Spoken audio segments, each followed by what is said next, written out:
Hi guys. Hi guys. Nanimo mi diri og tinapay guys. Update ta guys, kumusta ang inyong kakulba sa Bagyo?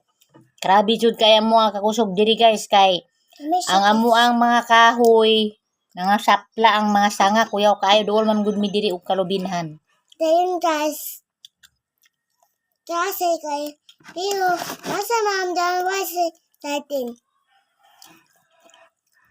Kasi mi unya guys. Dayon nasa side din nasa mom. Grabe jud kayo ang kakusog sa Bagyo. Di jud nato mapugngan ang ingon bitaw ta nga salig ta sa Ginoo nga di ta mahadlok. Pero sus, kung maaktuhan na jud ka sa Bagyo, grabe jud. Mas makaluluoy jud ang taga Cebu. Ang mata jud sa Bagyo. Grabe.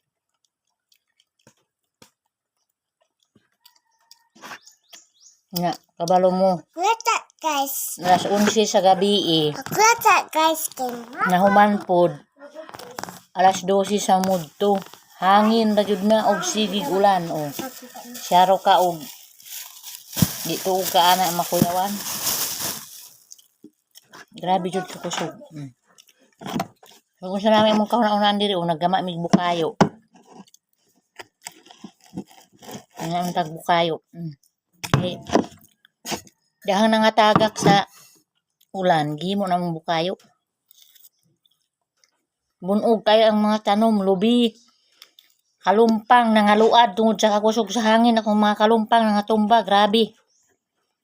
Grabe ni si Paring Tino.